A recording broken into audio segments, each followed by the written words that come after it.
Olá, bem-vindos. Aqui estamos então no famoso Programa 1. Este é na realidade o Programa 1. E quero começar por dizer obrigado por estarem aqui, por estar a ouvir, por ter curiosidade. E o primeiro sentimento que quero expressar aqui é em forma de uma pergunta. O que leva um homem ou uma família a atravessar o mundo para recomeçar? Será o que procuramos no futuro ou algo que deixamos para trás e não podemos ter outra vez? Ou seja, o que nos leva a nós a irmos para tão longe? Por vezes vamos para perto. Há imigração na Suíça, há imigração em zonas da Europa muito perto do nosso país Portugal. Mas eu pergunto, o que é que nos poderá levar a atravessarmos continentes e a encararmos a possibilidade de uma nova vida? É uma boa pergunta. Embora lá divagar sobre esta ideia.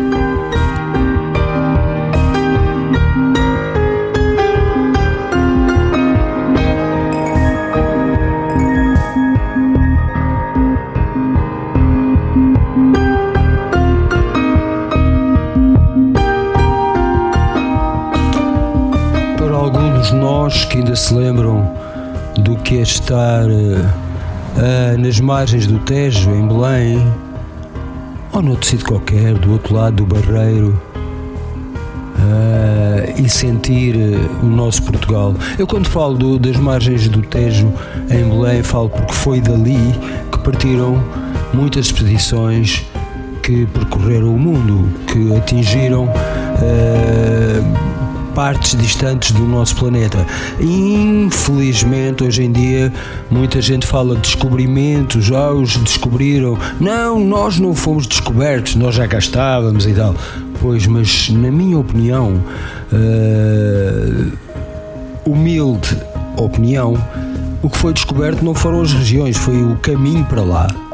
Porque já havia que se os portugueses organizaram viagens em direção a um caminho, foi porque já existiam referências a esse caminho e penso eu, não estou a dizer que tenha sido em 100% dos casos, mas na realidade os portugueses atravessaram oceanos, dobraram o cabo bujador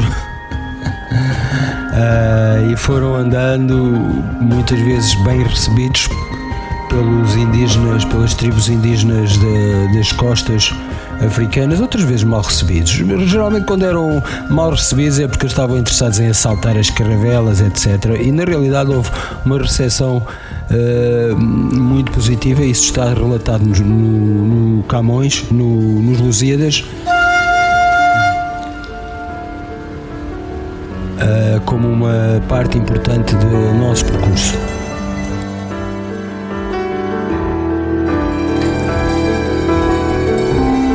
Refletindo nesta situação, porque é que nós mudamos de país, vamos pôr duas hipóteses simplisticamente, de uma forma simples, vamos usar duas hipóteses. Por amor, portanto, uma pessoa casa-se, apaixona-se por alguém que está longe e quer estar perto dessa pessoa. É uma situação, penso que a muitos de nós aconteceu. Penso que é até uma situação muito bonita. Outro destino é o próprio destino. É algo que estava dentro de nós e nos impeliu para buscarmos para além do horizonte. Porque quando estamos nas margens do Tejo ou nas margens de Portugal, à beira do bonito, não é só bonito, é do fantástico e muito especial Oceano Atlântico, com as suas maneiras de ser, e olhamos no horizonte e sabemos cá dentro que existe algo para além daquele horizonte, e então é o destino, é o horizonte. Portanto, já temos duas opções aqui, uma por amor, porque imaginamos, e quando digo amor também tem a ver com a imagem que imaginamos de um país, portanto aquela concepção de um país, seja ele o Canadá, seja ele a Austrália, seja ele que país for, portanto temos uma imagem no nosso espírito e queremos ir lá, queremos ir ver como é. Acreditamos que naquele sítio a nossa paisagem, a paisagem que nos rodeia, as pessoas vão ser diferentes connosco. Portanto, isso é amor também. É uma forma de amor pelo futuro, é amar o futuro. Mas pode ser, evidentemente, pode ser por uma relação que começamos por internet ou começamos pessoalmente mesmo em Portugal ou quando nos deslocamos ao estrangeiro. Também é um fator muitas vezes que nos leva a mudar de país e a procurar novos horizontes, novas paisagens. No meu caso, foi um misto de amor e um misto de curiosidade. E neste caso, quando falo de curiosidade, vou-vos tentar explicar que, portanto, uma perspectiva muito minha. Eu gosto de pesquisar e fazer um trabalho profundo sobre a análise dos ritmos da Terra, os ritmos com que a Terra se move, os ritmos com que a energia solar, e agora disse energia solar e fez-me lembrar uma canção, a energia solar, que por acaso é muito bonita, mas pronto, mas pronto, vamos cá pôr os pés na Terra. Portanto, a energia eletromagnética, a luz e outro tipo de radiação que chega do Sol é uma coisa que me interessa e, portanto, fui estudando isso. O porquê é que isto tem a ver com vir para Taiwan? Porque em Taiwan existe um ritmo de tremores de terra, os tais earthquakes, extremamente elevado e, portanto, de alguma forma, uma das coisas que me atraiu em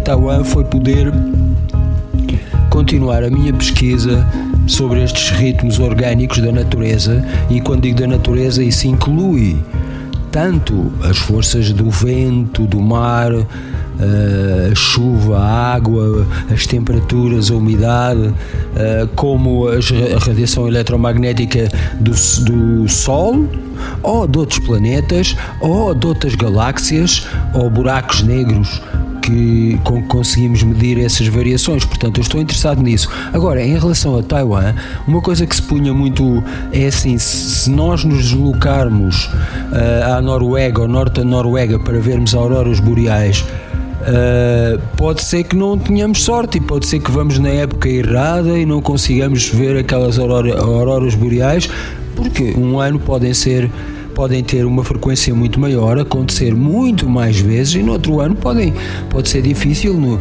naquele espaço de tempo que nós destinamos para estar lá e tentar presenciar aquelas auroras, se calhar não vai ser possível. Portanto, quando nós queremos observar a natureza, e quando digo, por exemplo, os relâmpagos, os trovões, que é uma descarga imensa de eletricidade que é visível e audível, é uma coisa muito interessante também de analisar, mas nós podemos esperar um mês, ou 2, ou 3, ou 4, ou 5, ou 6 meses num sítio e não haver um único trovão, um único relâmpago. Portanto, na minha vinda para Taiwan estava implícito uma situação que eu acreditava de uma forma amorosa, que se estivesse aqui ia realmente presenciar uma cadência e uma regularidade e um ritmo de tremores de terra, de abalos sísmicos, que me iria permitir estar presente, observar e sentir o que é. E isso aconteceu, sobretudo nos primeiros 2 anos, e acontece regularmente. É qualquer coisa que me fascina, e vou já dizer para os meus amigos que me estão a ouvir, depois de quando tudo começa a acalmar, eu fico agoniado uma hora ou 2, fico enjoado, como se tivesse estado a andar de barco, e às vezes são até abalos sísmicos, aliás, normalmente são prolongados. Quando estou a dizer prolongados, por exemplo, podem-se arrastar ao longo de 10, 12 segundos, ou mais ou menos. Agora, este último que eu senti aqui em Banchao foi muito parecido com o único tremor de terra que eu presenciei, que eu senti em Portugal, que foi um abanão único, foi pum, ok, foi um abanão. Claro que os candeeiros depois ficaram a abanar e isso, mas o impacto inicial foi mesmo só um. Mas aqui em Taiwan não é o normal. Aqui no Taiwan realmente é serem prolongados. Nos últimos abalos sísmicos que tivemos aqui, foi até muito interessante no aspecto em que o aviso por telemóvel, portanto o aviso de emergência que o governo montou e que acionou, chegou primeiro, portanto nestes últimos dois que eu estou a falar, chegou primeiro do que o próprio abalo, ou seja, a informação de que tinha acontecido um tremor de terra chegou antes, portanto o telemóvel começou a gritar aquele som horrível e a dizer tremor de terra, não sei, antes de o tremor de terra chegar aqui. Porquê? Porque as ondas de propagação, portanto a terra vai oscilar, há uma deslocação das placas teutónicas, ou de pequenas partes das placas teutónicas que depois causam uma oscilação da terra, dos terrenos, e isso tem uma velocidade de propagação que na realidade é mais lenta do que uma informação digital que foi recolhida, enviada à velocidade da luz, seja por rádio, seja por internet terrestre, seja por satélite, acaba por ser mais rápido do que a própria propagação da onda que foi criada com o sismo. Portanto, na realidade é possível que um aviso por telemóvel chegue, neste caso que eu estou-me a referir, 1 ou 2 ou 3 segundos, não é muito tempo e na realidade não dá tempo para grande coisa, mas é verdade que é possível que essa informação chegue antes do próprio tremor de terra.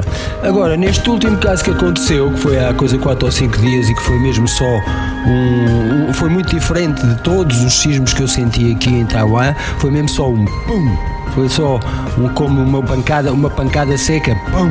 Claro que os tais candeeiros, como eu já disse, continuaram a oscilar durante mais uns segundos, não sei quanto tempo, mas o abalo sentido em si foi apenas um encontrão, e normalmente não é assim, normalmente demoram mais tempo. E neste caso o aviso foi a cerca de 70 km daqui, portanto foi em Ilan, na zona de Ilan, e neste caso a informação do sismo chegou com quase 1 minuto de distância.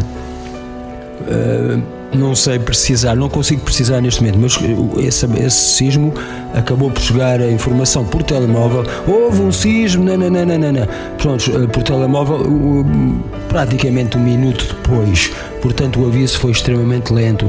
E se fosse um abanão à séria, portanto foi um 4 ponto qualquer coisa, mas se fosse um abanão daqueles de 7.5 ou 7 ponto tal ou mais, as estruturas que não estão preparadas para suportar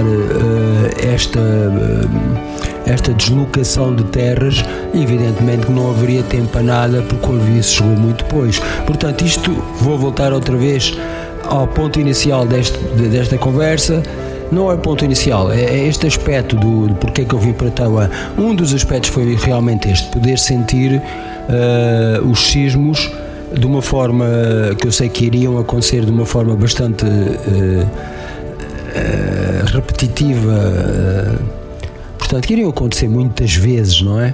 E portanto eu poderia assistir, e realmente isso aconteceu, assisti sismos em várias situações, portanto senti esses sismos em prédios no 20º ou 30º andar, ou no 11º, na rua, ou no resto do chão, portanto já senti em várias situações.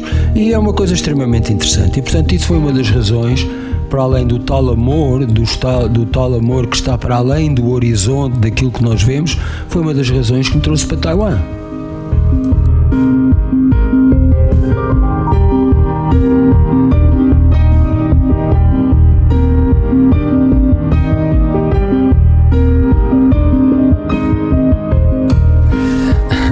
Quando eu mudei para Taiwan, vim pela minha via que eu utilizei, foi as linhas aéreas da Turquia. e portanto nós, quando vimos de Lisboa, temos à volta de 5 horas para chegarmos a Istambul. Depois mudamos de avião, o que pode ser, atenção, uma coisa rápida, é preciso termos cuidado porque o aeroporto é realmente enorme e agora foram feitas certas obras, eu não sei, mas é preciso ter cuidado e às vezes temos que ser rápidos. Eu, como fumo, tive a felicidade de encontrar uma das varandas abertas onde pude fumar um cigarro no meio e comprar os chocolates turcos, que são realmente diferentes e são muito bons, e pronto. Entretanto, lá apanhei o avião então para Taiwan, que aterra em Taoyuan, no aeroporto internacional de Taoyuan, e que são cerca de 12 horas e pouco. Portanto, vindo de Portugal para Taiwan, temos 5 horas até Istambul. Depois temos a mudança de avião e temos mais 12 horas e pouco para chegarmos a um aeroporto internacional em Taiwan. E estávamos em pleno Covid. Portanto, ou seja, não estávamos, tenho que repetir, não estávamos em pleno Covid em Portugal. Em Portugal não existia Covid. Tinha havido uma notícia que um alemão que tinha estado em Portugal talvez tivesse Covid, mas depois aquilo afinal não era nada. E portanto, em Portugal, eu estava a viver em Óbidos, na bonita vila de Óbidos. E em Portugal o Covid era uma espécie de uma teoria da conspiração, ou assim, uma coisa esquisita que não era real. E portanto as pessoas, os meus amigos que estavam em Portugal, disseram: então, mas estás louco? Espera aí, tu vais mudar para Taiwan?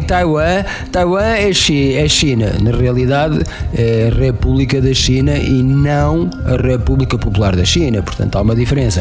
Mas sim, estamos aqui perto. E então, o que é que vais fazer para lá? Estás louco?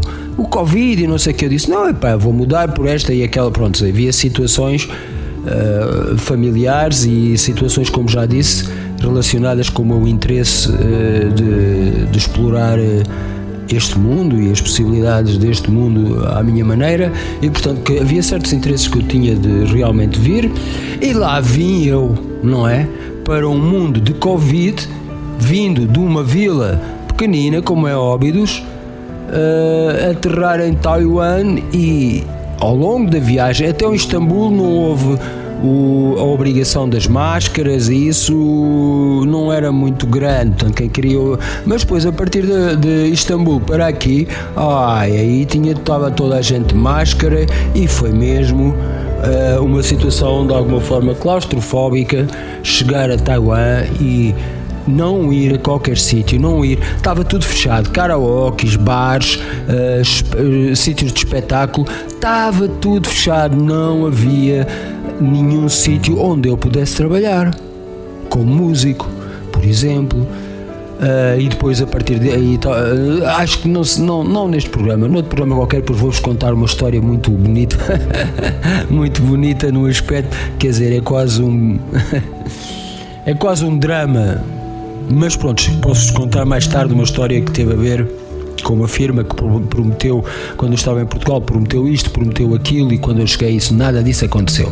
Portanto, mas na realidade, e vamos aqui recuar para a parte simples do que aconteceu, eu cheguei a uma terra onde, para ir a qualquer sítio, estava tudo de máscara.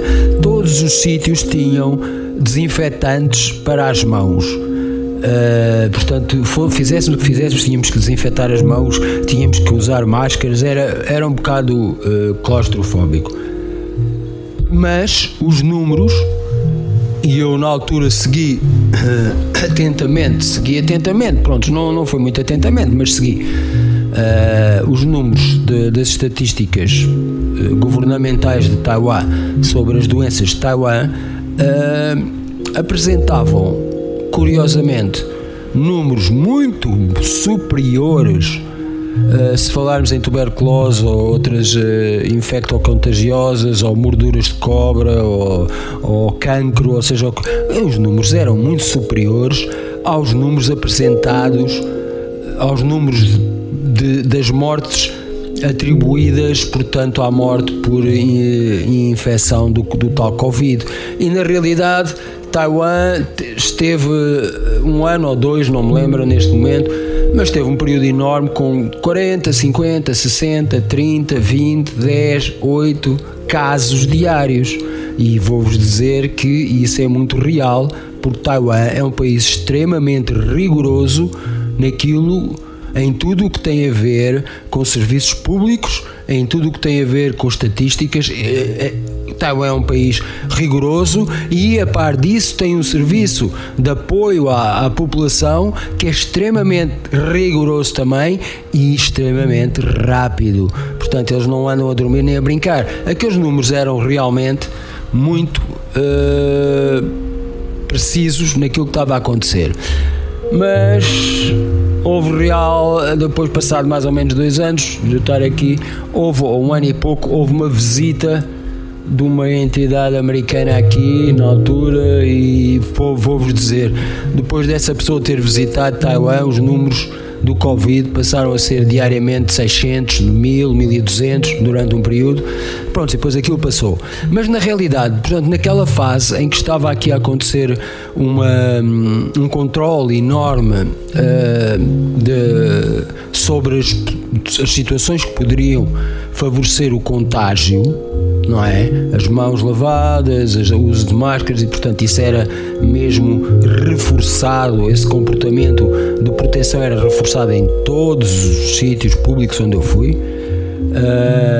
Ao mesmo tempo estava a acontecer isso, infelizmente, e para minha grande tristeza, em Portugal os números do Covid dispararam para números absolutamente enormes, com 1000, 2000, 2000, com números enormes de contágios diários.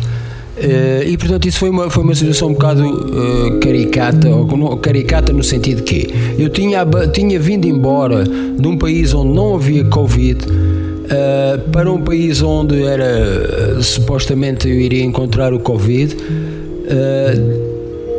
mas quando mudei para cá, passado poucos meses, a situação em Portugal era muito pior do que aqui, porque os números de contágio aqui eram realmente pequenos comparados com o que aconteceu em Portugal. E portanto isso foi um bocado estúpido, ou seja, foi uma daquelas coisas estúpidas que o destino... estúpida, mas pronto, para mim foi bom. Eu não sei o que é que teria acontecido se eu tivesse ficado em Óbidos.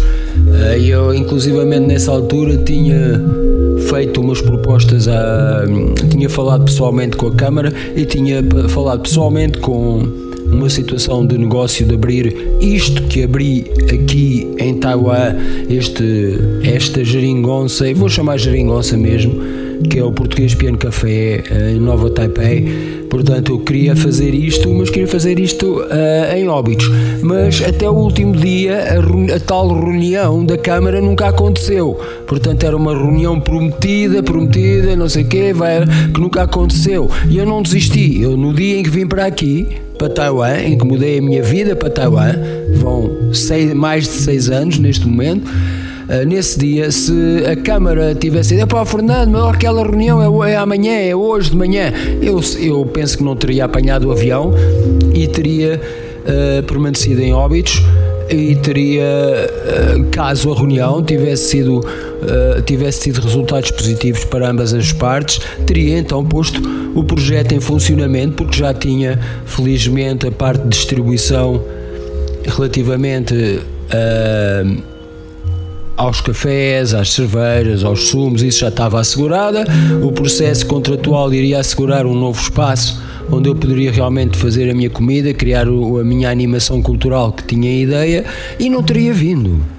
E portanto isto tem a ver então com a pergunta inicial deste programa: o que é que nos leva a mim, o que é que te levou a ti, o que é que nos levou a nós a procurarmos a nossa vida em países longínquos, longe de Portugal, longe da nossa família, longe da nossa língua, longe da nossa nacionalidade, porque, por exemplo, aqui em Taiwan não existem nenhuma embaixada portuguesa.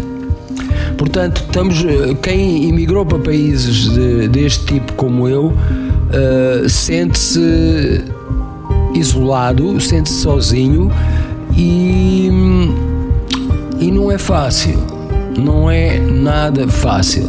Eu, quando vivi em Londres, não vivi integrado na comunidade portuguesa, embora as pessoas que estavam comigo, a pessoa que estava mais perto de mim era na realidade portuguesa, mas vivia afastado, não vivia integrado na comunidade portuguesa em Londres. Aqui em Taiwan a comunidade portuguesa é mínima. Eu tenho a felicidade de ir tendo algumas visitas de alguns portugueses que passam aqui por Taiwan, mas não se pode considerar uma comunidade. E é uma comunidade que se queixa disto, queixa-se daquilo, queixa-se de não ter isto, não ter aquilo. Portanto, não é uma comunidade que se encontre, que manifeste uma integração simples, uma integração natural aqui, da mesma maneira que a comunidade.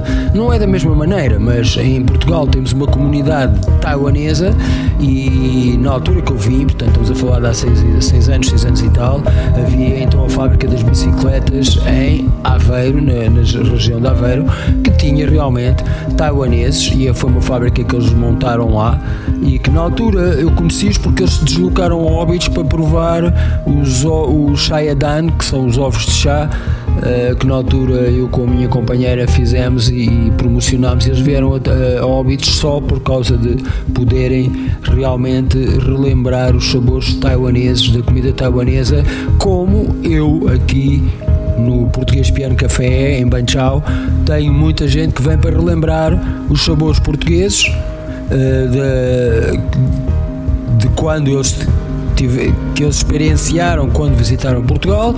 Tenho outros que vêm porque estão a pensar em ir para Portugal e querem sentir um pouco de Portugal antes de irem para Portugal, e evidentemente tenho amigos e pessoas internacionais de outras áreas e de outras zonas do mundo e de outras áreas de trabalho que gostam de estar aqui comigo e veem. Isto na realidade não é um negócio, isto na realidade é um pouco a minha casa, isto na realidade é mais um projeto cultural. Eu não vou dizer mais, é na realidade um projeto com raízes profundamente culturais e muito pouco de negócio, no aspecto do dia a dia. Evidentemente que tenho pessoas que me vêm visitar e funciona muito bem e é bonito, é uma situação muito bonita, porque nós portugueses, quando estamos no mundo e somos aquilo que nós somos profundamente, quando somos nós mesmos, conseguimos dar ao mundo qualquer coisa que antes não existia ali. E isto não tem nada a ver com colonialismo. E 2 exemplos muito rapidamente de zonas que estão aqui perto. Macau não foi colonialismo. Macau foi o arrendamento de uma área de negócio, de dinamização do porto e de possibilidades de negócio que Portugal concretizou por arrendamento aos poderes na altura da China. O Japão, nas áreas de Nagasaki, etc., a mesma coisa. Portanto, foi concretizada a presença de Portugal por acordos das pessoas que estavam lá e não por um processo de colonização.